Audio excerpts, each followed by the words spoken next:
Welcome back to my channel. I'm James. Today we're going to be reviewing and deep diving into the 25th anniversary release of Deep Impact on 4K Ultra HD for the first time ever worldwide. And I got this in about a week early for review, and I've been diving into this, doing all my exclusive testing, and I'll share all of that data with you. I'm also going to do my exclusive 4K versus the original Blu-ray release image comparisons. That's where I go in and pull all the native data off of each of these discs to show you how it compares to the previous Blu-ray release, so you can see for yourself what the quality is and if this is an actual upgrade and something that's worth buying. And then at the end, I always wrap it up with my review score that lets you know the sum up total quality of this set in comparison to hundreds of other 4Ks I've exclusively tested and reviewed here on my YouTube channel. Now we're gonna start off with up above, the native images pulled directly from these Blu-ray discs. As always, I go in and take all of the time and extra work to pull all of the native images from the Blu-rays and the 4Ks when I get to those here in just a second. But I want to talk about this Blu-ray before. It was released in 2009, and the original film of Deep Impact came out back in 1998. And I'll touch on some of the unique things about the year of 1998 a little bit later on, but as far as this release goes, it always had a very, very soft presentation. Now, there's reasons for why some of the softness existed that the filmmakers intended, but on this Blu-ray, it was a very poor transfer. It did not have much depth, details. The colors were very, very bland and muted overall through the entire runtime of the film. And I always imagined what it could have looked like with a good 4K scan restoration released on 4K, especially because I went to see this in 1998 twice in theaters. I really enjoyed the film. It was back when there was all those disaster end of the world films, but I always really enjoyed this one. It's more of a human element, and it was a very fun, epic film, but did not look great on this Blu-ray release. Now, in comparison to the new 25th anniversary release, this is a native 4K 2160p. So the nice thing about this was created from a brand new 4K scan of the original 35mm camera negatives. So they went back and did that to bring as much depth, detail, and life to this film that they could that was lacking and missing from the previous Blu-ray release. And I can tell you, as you're noticing right away in those images above, there is much more depth and detail present in this 4K release than was ever present on the previous Blu-ray release, and represents this film more accurately to what it was originally in cinemas back in 1998. Now, if you haven't done so yet, make sure to go down there, give this video a like and a thumbs up for me, hit that subscribe button and the bell notification. That way you never miss out on any of this early or exclusive video content that you're only ever gonna find to watch here on my YouTube channel. So make sure to go down there, give this video a like and a thumbs up for me, hit that subscribe button and the bell notification. Now, for the 25th anniversary, Paramount Studios went back. Other than with that new 4K scan, they also provided this with a brand new Dolby Vision and HDR10 with new grading on it that drastically enhances the lights to darks. Obviously with the wider color gamut, it gives it so much more better looking image, especially skin tones and fire. And if you've seen this film, there's lots of scenes where asteroids and fire and different things like that, that the effects on the previous Blu-ray were just dull, muted color-wise overall.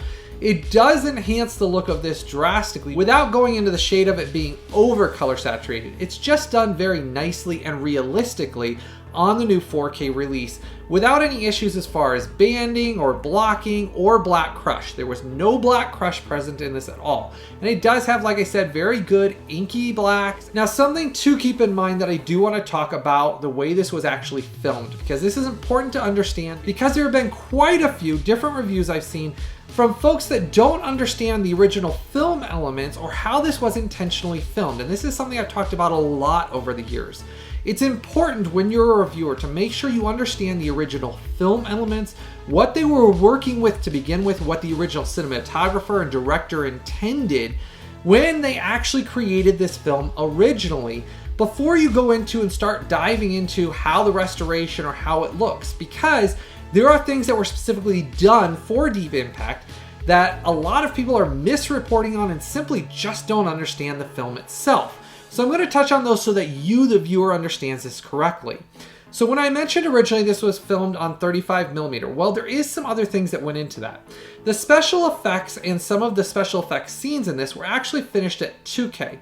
And then to give you an example, some of the actual shots were optical shots, and they had things where he on purpose used faster film stock to actually give it less film grain, and that's intentional. It is not DNR throughout this entire film. There was not DNR at all present on it.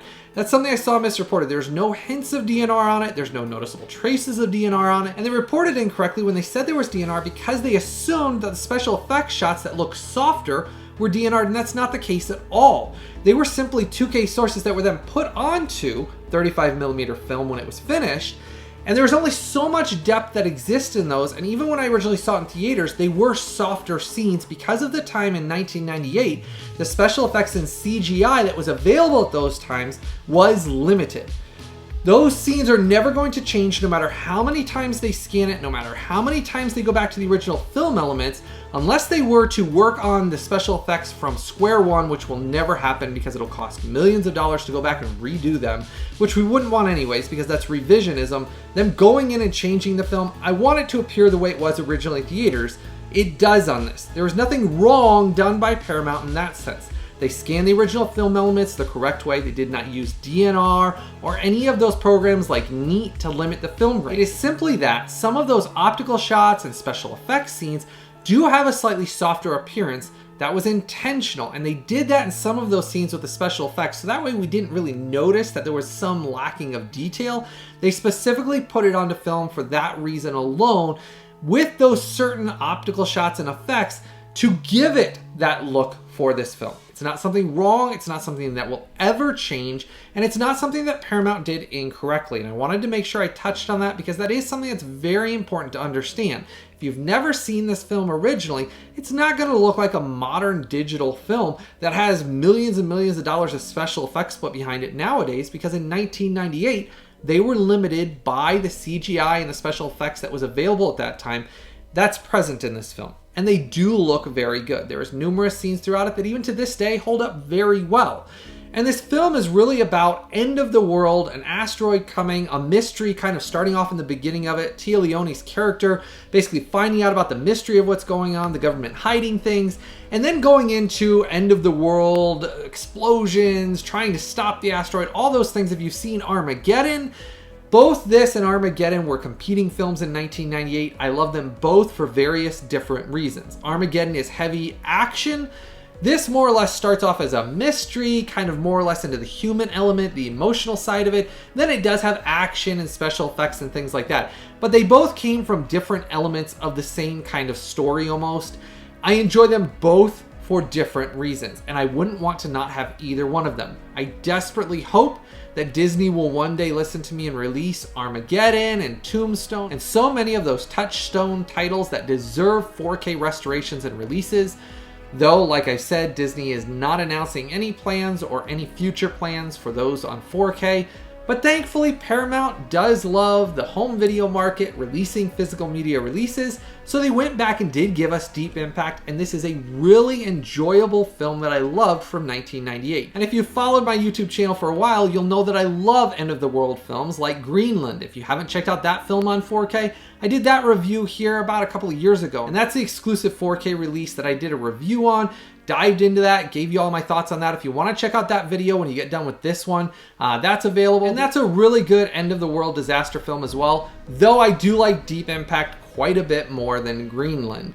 And I think it's because of the memories of going to see this in 1998 and how much I enjoyed this and Armageddon. Now, if after you get done watching this review and hearing my review score at the end, you decide you want to buy Deep Impact on 4K Ultra HD, as always, I've put the direct links from Amazon in the description section and as a pinned comment in the comment section right below this video. I've done all the work for you. Those links down there never cost you even a penny extra when you click on them. It's on sale for the same price as everywhere, and it will ship worldwide through those links down there below. So if you decide you're gonna buy this or add this to your collection, make sure to click on those links I've posted down below. Those do help to support the creation of these videos just a tiny bit. So make sure if you're gonna buy Deep Impact to click on those links down below. Now touching on the audio here, this does get the same previous English Dolby True HD 5.1 lossless mix. And it's a very good audio mix. They did not change it from the previous Blu-ray release. It's got the same audio mix. It's got good LFE. It's got good range. Now, do I wish they would have done a Dolby Atmos for this? Definitely. I would have loved a Dolby Atmos mix for Deep Impact, but we did get Dolby Vision and HDR10, so they did give us that on it, and that is a very nice improvement for the image.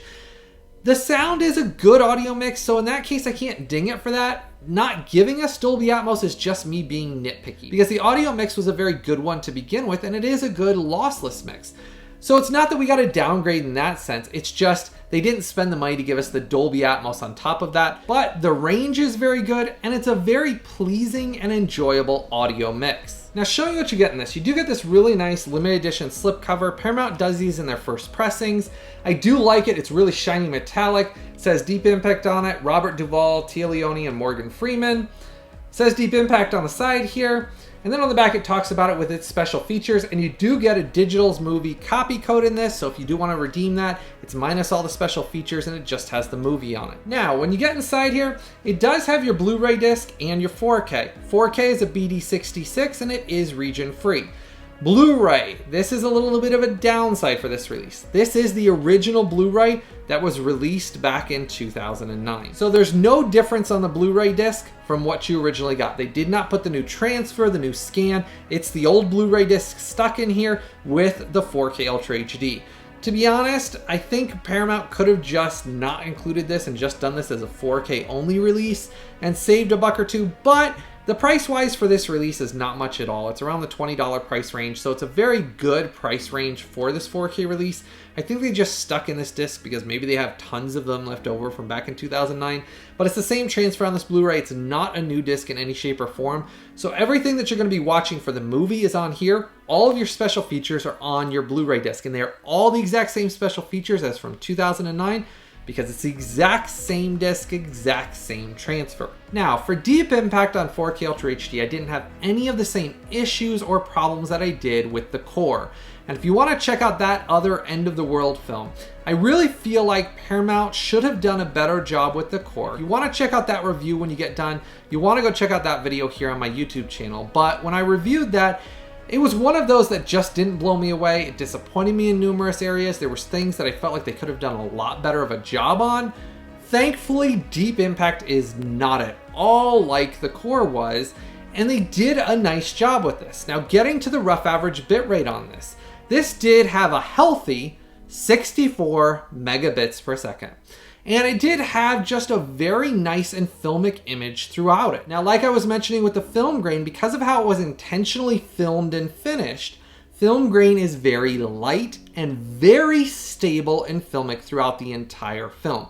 From beginning to end, there wasn't fluctuations, there wasn't banding, blocking. I didn't have any issues with the film grain flickering or having it where it got clumpy, or you'd see it where it kind of blocked together on it. It was nicely stable and filmic throughout the entire thing, and I had no issues whatsoever watching this from beginning to end, and it was a very enjoyable viewing experience. And like I was mentioning, for Deep Impact, the one thing I wish they would have done was that Dolby Atmos mix. It would have been a cool thing to get that added. I mean, if you've checked out like Moonfall, that's another kind of end of the world like disaster. I don't know how you explain it. Sci-fi. I mean, it's got so many things thrown into that movie. It's kind of a mishmash of a movie of a million different genres, but that had a really amazing Dolby Atmos mix in it. It would have been cool to get that in this. I would have liked it just like what I talked about in that review. If you want to check out that review video, it's really got one of those reference quality Dolby Atmos mixes. But we didn't get Dolby Atmos, but we got Dolby Vision HDR10 on this, and it does look good, and it is an enjoyable film to watch. It's one of those very good disaster end of the world films with a million actors in it. There are so many actors that you'll recognize throughout the film, especially if you're a fan of 90s films. You'll recognize so many throughout this. And I think each one provides a different element and a good performance in it that you sit back and you say to yourself, that was just a really good popcorn enjoyable flick without really anything bad in it. Now, getting to my review score. For Deep Impact on this 25th anniversary 4K Ultra HD release, this gets an epic 9.2. Paramount did a very good job with this. It is highly recommended to buy this and add this to your collection. And like I was mentioning, if you enjoy disaster, end of the world films that I really enjoy, this is one of those that is a fun time. Like I said, if you've seen Armageddon and maybe you didn't check out Deep Impact, you owe it to yourself to watch this in the best quality it's ever been released on home video. And this is the closest to the original experience of seeing it in cinemas originally that this film has ever gotten on home video. Both the DVDs, the old Blu-rays, they just were all poor, and this looks really good. You can see details on their faces, details in their hair, on their clothing that was never present on any home video release of Deep Impact ever before. Highly recommend buying this and adding this to your collection. Paramount did a good job with this one. Wish they would have done better with the core so it could have looked like this one, because man, I did enjoy the core. Now the core is not as good as this. Core doesn't hold a candle story-wise, acting-wise. Even the special effects in this I felt like actually blended better than they did in the core. But I still have a soft place for the core because the core is one of those cheesy end-of-the-world films, whereas this one is a little bit more serious. It's better written, better acted, better special effects. Overall, a better story and enjoyable film altogether. Now, if you decide you're going to buy Deep Impact on 4K Ultra HD, make sure to go down to those links I've posted in the description section and as a pinned comment in the comment section below. They never cost you even a penny extra when you click on those links, and I've done all the work for you. But those links down there do help to support the creation of every single one of these exclusive comparison reviews, just a tiny bit. So make sure if you're going to buy Deep Impact on 4K Ultra HD, to click on those links I've posted down in the description section or as a pinned comment in the comment section below. If you enjoy all the hard work and the time I put into every single one of these exclusive comparison reviews that you see above, make sure to join my Collector's VIP Club. It costs you less than a couple of bucks every single month and less than the price of a cup of coffee. But that drastically helps in the creation of these videos. You see, I'm not sponsored or paid by anybody. The only way I can always continue to do this and continue to create all of these videos is through you, my viewers and subscribers' support. I just want to say thank you to all my Collector's VIP Club members. You truly do make a difference in me being able to continue to do this. So make sure if you want to support the creation of these videos and support this YouTube channel, to join my Collector's VIP Club. If you haven't done so yet, make sure to give this video a like and a thumbs up for me. Hit that subscribe button and the bell notification. And as always, I truly hope all of you have a blessed day. And I've always got something new, exciting, early, and exclusive coming out very soon.